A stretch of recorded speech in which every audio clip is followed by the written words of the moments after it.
আমি নবনীতা। আজ আমি যে গল্পটা পড়ে শোনাবো সেই গল্পের নাম আমি মাধবী, লেখিকা সুচিত্রা ভট্টাচার্য।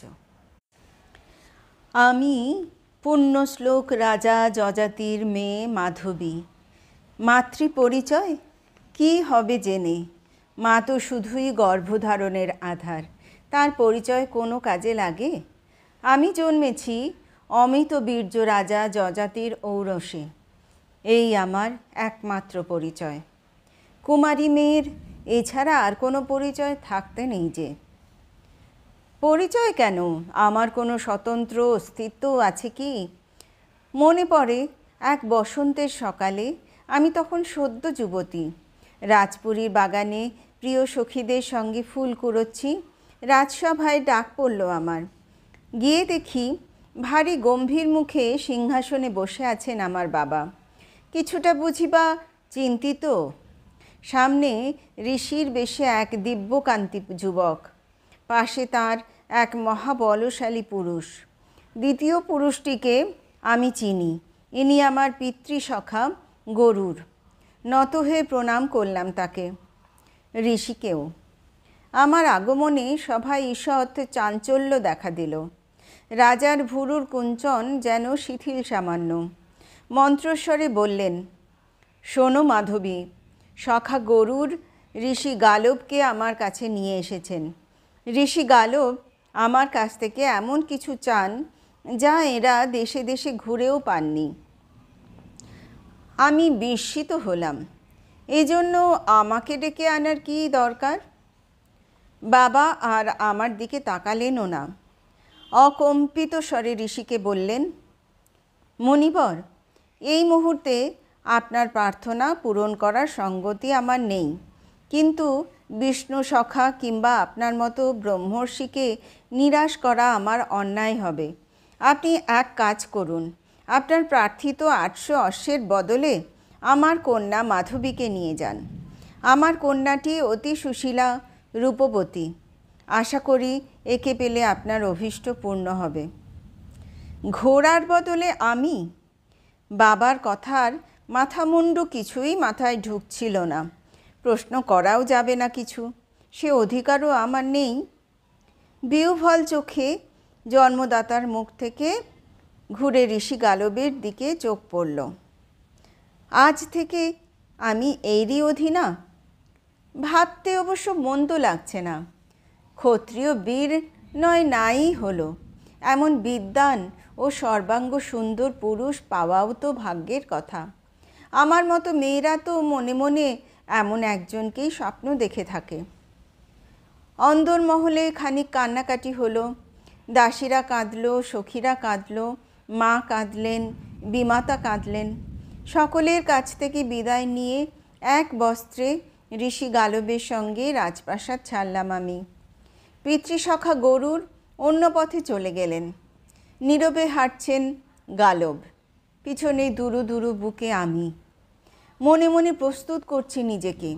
বিলাস বৈভব সব ভুলে এবার থেকে তপবনে কাটাতে হবে বাকি জীবন। নিজেকে ওই মানুষটার যোগ্য করে তুলতে হবে। পারবো তো? নিশ্চয়ই পারবো। আমি গালবের প্রেমে পড়েছি। মেয়েরা কাঙ্ক্ষিত পুরুষকে পেলে তার জন্য সব করতে পারে। হাঁটছি তো হাঁটছি।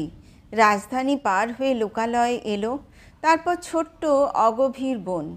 বনের শেষে কুলকুল এক নদী। পথশ্রমে ক্লান্ত ঋষি নদীর কিনারে এক শিংসপা গাছের নিচে বসেছেন। একটু দূরত্ব রেখে সসংকোচে আমিও। পথের নীরবতা বৃক্ষছায়ায় অসহ্য লাগছিল, অথচ নিজে থেকে কথা বলার সাহসও হচ্ছে না। এক সময়ে মরিয়া হয়ে বলে ফেললাম, ঋষিবর, আমি কি আপনার সেবা করব? গালব হাসলেন সামান্য, মাথা নেড়ে বললেন, না, দরকার নেই, একটু পরেই উঠব আমরা। কি মধুর কণ্ঠস্বর! আমি বিগলিত গলায় বললাম, আমরা কি নদীর ওপারে যাব? হ্যাঁ। আপনার আশ্রম কি এখান থেকে বহুদূর? কথা বলছেন গালব, কিন্তু তার দৃষ্টি আমার দিকে নেই। বহতা নদীতে স্থির। ঈষৎ লাস্য আনলাম গলায়। আপনি এত গম্ভীর কেন ঋষি? আমাকে কি আপনার পছন্দ নয়? গালব যেন একটু বিরক্ত হলেন। ক্ষণেক আমাকে দেখেই আবার তার চোখ নদীতে। রুক্ষস্বরে বললেন, শোনো যজাতির মেয়ে, এটা রঙ্গরসিকতার সময় নয়। তুমি কি জানো কী কারণে তোমায় নিয়ে এসেছি? আরেকটু চপল হলাম আমি। জানি 800 ঘোড়ার বদলে আপনি আমায় গ্রহণ করেছেন। ভুল, 800 ঘোড়ার বদলে নয়, 800 ঘোড়ার জন্য তোমাকে আনা হয়েছে। মানে? ও, তার মানে রাজা যযাতি তোমায় সব খুলে বলেননি। পলকের জন্য গালব অন্যমনস্ক। উঠে পড়লেন, পায়ে পায়ে গেলেন নদীর ধারে। আজলা ভরে মুখে চোখে জল ছেটালেন। ফিরে এসে দাঁড়িয়েছেন সামনে। স্পষ্ট কথা, স্পষ্টভাবে শোনে নাও যযাতির মেয়ে, আমি তোমাকে গ্রহণ করার জন্য আনিনি, অন্তত এই মুহূর্তে। আমার জন্য তোমায় একটা কাজ করতে হবে, কঠিন কাজ। আমার বুক থরথর। অস্ফুটে বললাম, আজ্ঞা করুন। আমার গুরু বিশ্বামিত্র আমার কাছে 800টি দুর্লভ ঘোড়া গুরুদক্ষিণা চেয়েছেন। এমন ঘোড়া যাদের গায়ের রং ধবধবে সাদা, কিন্তু একটি কান শ্যামবর্ণ। অযোধ্যার রাজা হর্ষস্যের কাছে এমন ঘোড়া আছে শুনেছি, তবে খবর পেয়েছি তিনি তা এমনি দেবেন না। বিনিময়ে হর্ষস্য এমন এক নারী চান যে তাকে রাজ চক্রবর্তী পুত্র উপহার দিতে পারে। আমি এখন তার কাছেই যাব। যদি তিনি তোমাকে পছন্দ করেন তবে তার হাতে তোমাকে তুলে দিয়ে আমার ঘোড়া সংগ্রহ করব। আমি স্তম্ভিত, বাকরুদ্ধ। এ কি বলছেন গালব? মেয়ে হতে পারি, কিন্তু মানুষ তো বটে। ইনি আমাকে ভাড়া খাটাতে চান? ছি ছি। সম্বিত ফিরতে সোজাসুজি তাকালাম। আমার বাবা এসব জানেন? অবশ্যই, তিনিই তো আমাকে পরামর্শটা দিলেন। রাগে দুঃখে অভিমানে চোখে জল এসে গেল। আমার জন্মদাতাই জেনে শুনে কোনো ক্রমে বললাম, তার মানে এখন আমায় অযোধ্যায় জীবন কাটাতে হবে? অন্তত যতদিন না তুমি পুত্র প্রসব করো ততদিন। তারপর? গালবের ঠোঁটে বিচিত্র হাসি ফুটল। কোমল স্বরে বললেন, তারপর আমি তোমাকে ফেরত নিয়ে আসতে পারি। সত্যি আনবেন? আনতেই হবে, তোমার দায়িত্ব যখন আমার। আশ্চর্য নারীর মন। কথাটা শুনেই কোত্থেকে যেন দীপ্তি জ্বলে উঠল আমার বুকে। কে যেন কুহকিনী কানের কাছে ফিসফিস করে বলল, কাঙ্ক্ষিত পুরুষকে বিপদে সাহায্য করা নারীর ধর্ম। ঘেন্না পিত্তি ভুলে চোখ কান বুজে কটা মাস কাটিয়ে দে, তারপর তো গালব তোরই। ধন্য আশা কুহকিনী, ধন্য পুরুষের প্রতি নারীর আকর্ষণ। আবার শুরু হলো আমাদের যাত্রা। নদী, পাহাড়, অরণ্য, জনপদ পার হয়ে পৌঁছলাম অযোধ্যায়। রাজা হর্ষস্যের সভায় আমাকে নিয়ে গেলেন গালব।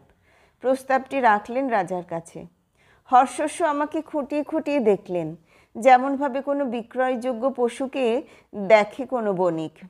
অনেকটা তেমনই ভাবে। মুখে হাসি ফুটল। না, বলতেই হয়, এ মেয়ে ভারী সুলক্ষণা। মনে হচ্ছে আমি যা চাই তা আমায় দিতে পারবে। কিন্তু আপনার শুল্ক তো আমি পুরোপুরি মেটাতে পারবো না মণিবর। ওরকম ঘোড়া আমার কাছে আছে বটে, তবে মাত্র 200। এতে কি আপনার চলবে? এই যে রীতিমতো দরাদরি। আমার গা ঘিন ঘিন করে উঠল। দাঁতে দাঁত চেপে তবু দাঁড়িয়ে আছি, শুধু গালবের মুখ চেয়ে। গালবের মুখ পাংশু হয়ে গেছে। আমার কথা ভেবে নয়, অন্য চিন্তায়। একান্তে ডাকলেন আমাকে। অস্থির স্বরে বলে উঠলেন, এখন আমার কি হবে যযাতির মেয়ে? গুরু দক্ষিণা মেটাতে না পারলে আমি যে পাতকী হব। ইহলোকেও সুখ পাবো না, মরার পরেও স্বর্গলাভের কোনো আশা থাকবে না। না, তোমাকে দিয়ে আমার কোনো কাজই হলো না। আমার সারা জীবনের শ্রম তপস্যা সব নিষ্ফল হয়ে গেল। কথা কটি তীরের মতো আমার মর্মমূল ভেদ করল। ক্ষণিকের জন্য পাথর হয়ে যাওয়ার হৃদয়ে বিন্দু বিন্দু মায়া জমছিল ওই মানুষটির জন্য। হাতের কাছে রমণীরত্ন থাকা সত্ত্বেও কি অসহায়, ইহলোক আর পরলোকের ভাবনায় কি কাতর। মনোকষ্ট চেপে রেখে বলেই ফেললাম, এর তো সহজ সমাধান আছে ঋষি। আপনি 200 ঘোড়ার বদলেই এর কাছে আমাকে রেখে যান। ছেলে হতে তো বছরখানেক সময় লাগবে। এর মধ্যে আপনি খোঁজ খবর করুন আর কোন কোন রাজার কাছে এমন ঘোড়া পাওয়া যায়। ভাড়া খাটাই যখন আমার মতো মেয়ে মানুষের নিয়তি, তখন না হয় আর কটা রাজার সঙ্গে শোবো। আপনারও প্রাপ্য ঘোড়া মিলে যাবে। প্রস্তাবটায় শ্লেষ ছিল আমার। ভেবেছিলাম বিদ্রূপের অভিঘাতে আহত হবেন ঋষি, হাঁ হাঁ করে উঠবেন। শুনেছিলাম 7 পা একসঙ্গে হাঁটলে সঙ্গী নাকি বন্ধু হয়। সে যদি জঙ্গলের পশু হয় তবুও। ঋষি গালবের সঙ্গে এই কদিনে 1,00,000 পা হেঁটেছি আমি। এক কণা দুর্বলতাও কি আমার জন্য জমেনি তার মনে? বন্ধুর মনোবেদনা বুঝতে পারবেন না ঋষি কি এতই প্রজ্ঞাহীন? না, গালবের মুখে যন্ত্রণার চিহ্ন মাত্র নেই, বরং উদ্ভাসিত হয়েছেন। পরক্ষণেই ম্লান আবার। কপালে ভাঁজ ফেলে বললেন, উপায়টা মন্দ বলনি, তবে এতেও সমস্যা আছে। আছে বুঝি? নেই। গালবের বিস্ময় যেন বাঁধ মানল না।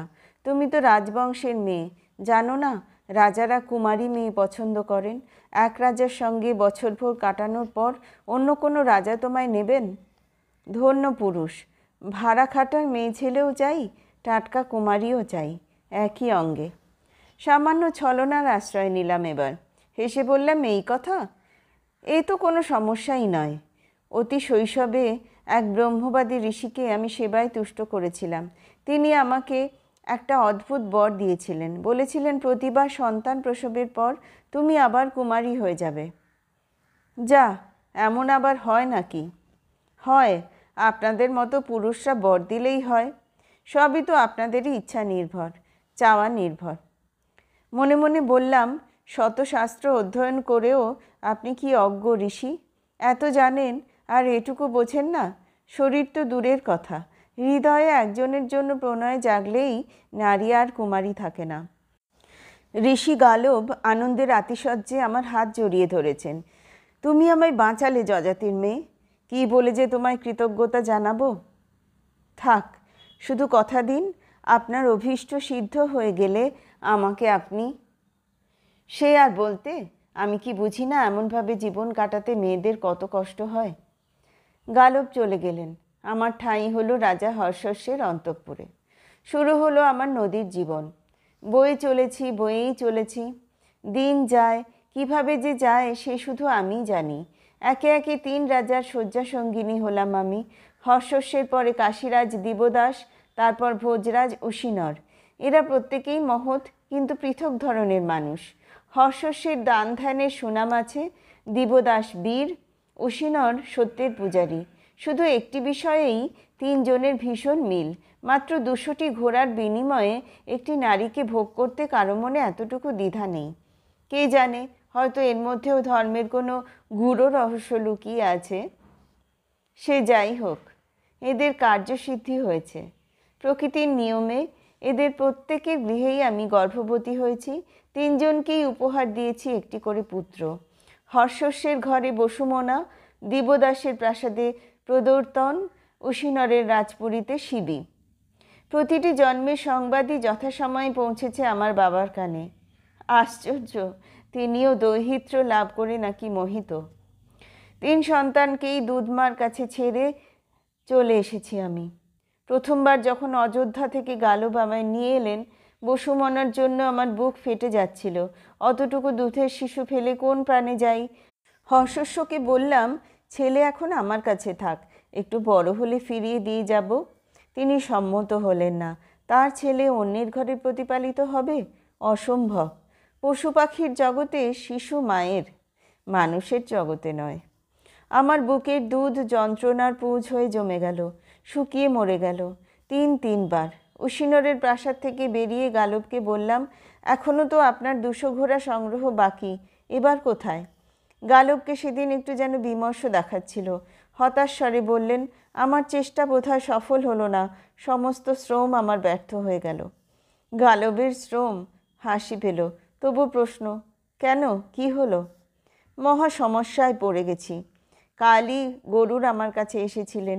তিনি এক নতুন সংবাদ দিয়ে গেলেন, এই যে সব দুর্লভ অশ্ব, এই সবই নাকি আগে মহর্ষি ঋচিকের ছিল। তিনি এদের পেয়েছিলেন বরুণালয়ে। তার কন্যা সত্যবতীর বিয়ের সময়ে মহর্ষি ঋচিক কান্যকুব্জরাজ গাধিকে এরকম 1000টি ঘোড়া যৌতুক দিয়েছিলেন। মহারাজ গাধী ঘোড়াগুলোকে নিজের কাছে রাখেননি, সবই তিনি ব্রাহ্মণদের দান করে দেন। সেই ব্রাহ্মণরা যখন ঘোড়া নিয়ে ফিরছিলেন তখন হর্ষস্ব, দিবদাস আর উশিনর তাদের কাছ থেকে 200টি করে ঘোড়া কিনে নিয়েছিলেন। বাকি 400 পথে চুরি হয়ে যায়। অর্থাৎ এরকম ঘোড়া আর আমার পাওয়ার সম্ভাবনা নেই। গরুর অবশ্য বলছিলেন, তুমি এই 600 ঘোড়াই গুরুদেব বিশ্বামিত্রকে দক্ষিণা দিয়ে দাও। তোমার অসুবিধের কথা খুলে বললে তিনি নিশ্চয়ই বুঝবেন। পলকের জন্য অন্তরে যেন মুক্তির স্বাদ পেলাম। উজ্জ্বল মুখে বললাম, বিষ্ণু সখা গরুর যা বলছেন তাই করুন। তবে তা কি হয় যজাতির মেয়ে? গুরু দক্ষিণা পুরো না দিলে আমার শিক্ষা সম্পূর্ণ হয় কি করে? বলতে বলতে অপাঙ্গে আমার দিকে তাকালেন। একটা বুদ্ধি অবশ্য মাথায় এসেছে, জানি না তাতে লাভ হবে কিনা। কি? আমার গলা কেঁপে গেল। যদি অবশিষ্ট ঘোড়ার বদলে গুরুদেব তোমায় রাখেন? না না, এ বোধহয় হয় না। গুরুদেব হয়তো এতে আহত হতে পারেন। তিনি তো ঘোড়াই চেয়েছেন। স্ত্রীলোকে কি তিনি সন্তুষ্ট হবেন? 3 রাজর্ষির শয্যা আমাকে অনেক কিছুই শিখিয়েছে। মনে মনে বললাম, খুব হবেন। ঋষি হলেও তিনি পুরুষ তো বটে। গালব আমার হাত ধরলেন। আরেকবার আমার জন্য কষ্ট করবে যজাতির মেয়ে? এই শেষবার। চোখে জল এসে গেল। সামলে নিয়ে বললাম, চলুন। তবে তাই চলো, যদি তিনি করুণা পরবশ হয়ে। নির্দয় পুরুষ অপরের করুণা চায়। সে করুণার প্রকৃতিই বা কীরকম? না ঘোড়ার বদলে সুন্দরী ভোগ করে অপরজনটি তৃপ্ত হবেন কি হবেন না? আমার ধারণাই মিলে গেল। এক ঝলক আমাকে দেখা মাত্রই ঋষি বিশ্বামিত্রের কামজ্বর এসে গেল। গদগদ গলায় বললেন, তুই কি আহাম্মক রে গালব? এমন একটা মেয়ে ছেলে তোর হাতে আছে, অথচ তাকে আগে আমার কাছে আনিসনি। থাকি তো বনে বাদারে, ঘোড়া আমার কি কমে লাগবে? নিহাত গুরু দক্ষিণা দেব, গুরু দক্ষিণা দেব বলে বায়না জুড়েছিলি, তাই তোকে পরীক্ষা করার জন্য। এ হে হে, এই কটা বছর এই মেয়েটাকে পেলে। যাকগে যাক, এখনই বা মন্দ কি? ব্যাস, এবার আর রাজপ্রাসাদ নয়, মুনির তপবন। এবারও সেই একই পরিণতি। 3 রাজার মতো আমাকে ছিঁড়ে খুঁড়ে একসা করলেন ঋষিবর। ফলত আরেকটি ছেলে, অষ্টক। ছেলে জন্মাতেই ঋষির কামজ্বর উধাও। বুঝি বা পরম ব্রহ্মের কথা মনে পড়ে গেল। তুচ্ছ মানবীতে কতদিন আর আটকে থাকতে পারেন সাধু সন্ন্যাসীরা? আবার গালবের কাছে প্রত্যাবর্তন। এতদিনে সমস্ত শক্তি নিঃশেষ হয়ে এসেছে আমার, মনেরও শরীরেরও। বড় ক্লান্ত বোধ করি, বড় অবসন্ন। না, গালবকে দেখে হৃদয়ে এখন আর এতটুকু চাঞ্চল্য জাগে না। প্রণয়ের ক্ষুধা মরে গেছে। প্রথম প্রেম এখন দূরের স্মৃতি। তবু মনে একটা ক্ষীণ স্বস্তি, যাক আর ভেসে বেড়াতে হবে না। রাজকন্যা হই আর যাই হই, মেয়েদের যে কোনো আলাদা সত্তা থাকতে নেই, এ আমি হাড়ে হাড়ে বুঝে গেছি। আমাদের আবার ইচ্ছে অনিচ্ছা কি? এখন বাকি জীবনটা গালবের সঙ্গে চোখ কান বুঝে কাটিয়ে দিতে পারলে বাঁচি। গালবের পিছু পিছু হাঁটছি আবার। নদী, গিরি, প্রান্তর, অরণ্য, লোকালয় পার হয়ে হাঁটছি তো হাঁটছি। এক দুপুরে এক স্রোতস্বিনী পার হলাম আমরা। তিলেক বিশ্রামের জন্য বসেছি এক শিংসপা গাছের নিচে। জায়গাটা ভারী চেনা চেনা। এখানেই প্রথম দিন আমরা পাশাপাশি বসেছিলাম না? হ্যাঁ তো। গালবও বুঝি চিনেছেন জায়গাটাকে। ঘুরে ঘুরে দেখছেন চারদিক, নদীকেও। চৈত্র বাতাসে ঘূর্ণে উঠছে ছোট ছোট। কোত্থেকে একটা কোকিল ডেকে উঠল, ডাকছে, ডেকেই চলেছে। নির্বাক মানুষটা হঠাৎ সবাক হলেন। কি ভাবছো যজাতির মেয়ে? ঘাড় নাড়লাম, কিছু না। গম্ভীর স্বরে মৃদু হাসি উকি দিল। কটা বছর তোমার উপর দিয়ে খুব ঝড় বয়ে গেল, তাই না? অর্থহীন কথা, উত্তর দিলাম না। তোমার এই আত্মত্যাগ বিফলে যাবে না, দেখো। তোমার 4 সন্তানেরই নাম ত্রিভুবনে ছড়িয়ে পড়বে। বসুমনা হবে দাতা, প্রবর্তন হবে বীর, শিবি ধার্মিক হবে, আর আমার গুরুর সন্তান অষ্টক হবে যজ্ঞকারী। কি খুশি? পলকের জন্য 4টে কচি কচি মুখ চোখে ভেসে উঠল। কেমন আছে ছেলেগুলো? কি করছে? মাকে কি খোঁজে তারা? মার জন্য কাঁদে, নাকি ভুলেই গেছে এই অভাগিনী মাকে? বুক ফাটা কষ্টের মধ্যেও হাসি পেল সহসা।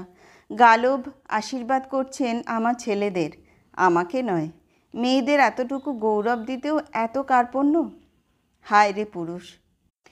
নীরস স্বরে বললাম, আমার খুশিতে কি দরকার? আপনার কার্যসিদ্ধি হয়েছে, সেটাই যথেষ্ট। কোকিলের ডাক আরও তীক্ষ্ণ হয়েছে। গালব কাছে সরে এলেন, একদম পাশটিতে। কাঁধে হাত রেখেছেন, পূর্ণ দৃষ্টিতে দেখছেন আমাকে। এক সময়ে ওই স্পর্শের জন্য উন্মুখ ছিল হৃদয়, কিন্তু সেই মুহূর্তে কোনো রোমাঞ্চ অনুভব করলাম না। অথচ ওই দৃষ্টি আমার চেনা, ওই স্পর্শের ভাষাও। শুকনো গলায় বললাম, সংযত হন ঋষি। কেন? এখানে নয়, এভাবে নয়। কেন? এই জায়গাটা কি দোষ করল? গালব সবলে আলিঙ্গনে বেঁধে ফেললেন আমাকে। কানে কানে ফিসফিস করে বললেন, এ তো অতি মনোরম স্থান। নদী, গাছ, প্রকৃতি, তুমি আর আমি। মনে নেই এখানেই একদিন তুমি আমার সেবা করতে চেয়েছিলে? আজ তোমার জীবনে সেই সৌভাগ্য এসেছে। শুভলগ্ন বয়ে যেতে দিও না। হঠাৎ কেমন গা গুলিয়ে উঠল। এত বিবমিশা আগে কখনো জাগেনি। 3 রাজার সঙ্গে শুয়েও নয়, বিশ্বামিত্রের অঙ্কশায়িনী হয়েও নয়। রূঢ়ভাবে বললাম, এত তাড়াহুড়োর কি আছে? আর তো কারো কাছে আমাকে পাঠানোর নেই। চলুন আপনার আশ্রমে যাই, সেখানে নয় সারা জীবন ধরে আমাকে যত খুশি। সারা জীবন ধরে আমার আশ্রমে? তোমাকে নিয়ে? গালব ছিটকে সরে গেলেন। তুমি কি জানো না, তোমাকে আশ্রমে আর নিয়ে যাওয়া যায় না। আশ্রম অতি পবিত্র স্থান। অন্নপূর্বা নারীকে নিয়ে সেখানে বাস করাটা অধর্ম। আমি কোনোভাবেই তোমাকে আমার সহধর্মিণী করতে পারি না। বাহ বাহ, এই তো যোগ্য উত্তর। এরকমটাই তো আশা করা উচিত ছিল। তবু কেমন জেদ চেপে গেল। বললাম, আমি অন্নপূর্বা নই। সন্তান প্রসব করা হয়ে গেছে, এখন আমি আবার কুমারী। তুমি কুমারী? গালব অট্টহাসিতে ফেটে পড়লেন। ও সব গাল গল্প তুমি আমাকেও বিশ্বাস করতে বলো? রাগে হিতাহিত জ্ঞান লোপ পেল।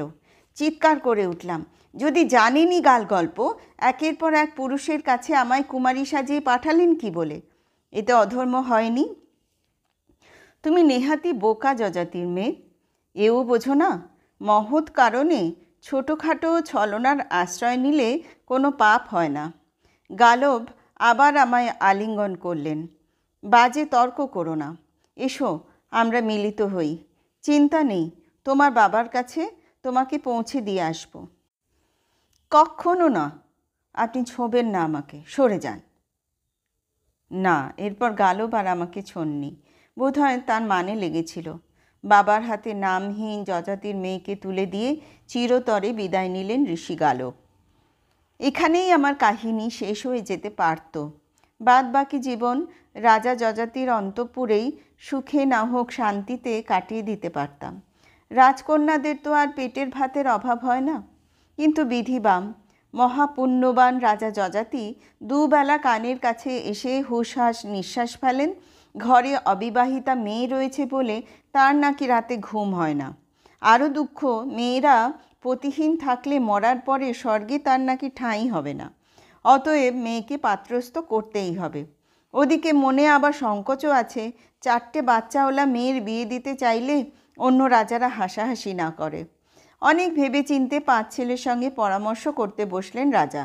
শেষ পর্যন্ত নিজেরা একটা উপায়ও বার করে ফেললেন। আমাকে ডেকে হুকুম জারি করা হলো, প্রস্তুত হও, তোমার স্বয়ম্বর সভার আয়োজন করা হয়েছে। আঁতকে উঠে আপত্তি জানাতে গেলাম, কেউ কর্ণপাত করল না। গঙ্গা যমুনার সঙ্গমস্থল প্রয়াগ তীর্থে নাকি সভা ডাকা হয়েছে। আমাকে যেতেই হবে। তা রাজপ্রাসাদ থাকতে ওখানে কেন? না, প্রয়াগ তীর্থ অতি পুণ্যস্থান, ওখানে স্বয়ংবরা হলে আমার দোষ কেটে যাবে। বাবা যেটা মুখে বললেন না সেটা হলো, দোজবর হোক তেজবর হোক, একটা বোকাশোকা ভালো মানুষ রাজা কপালে জুটে গেলে এবারকার জীবনটা আমার তরে গেল। আজ সেই শুভ দিন। প্রয়াগ তীর্থের এক আশ্রমে আনা হয়েছে আমাকে। এখানেই বসছে স্বয়ম্বর সভা।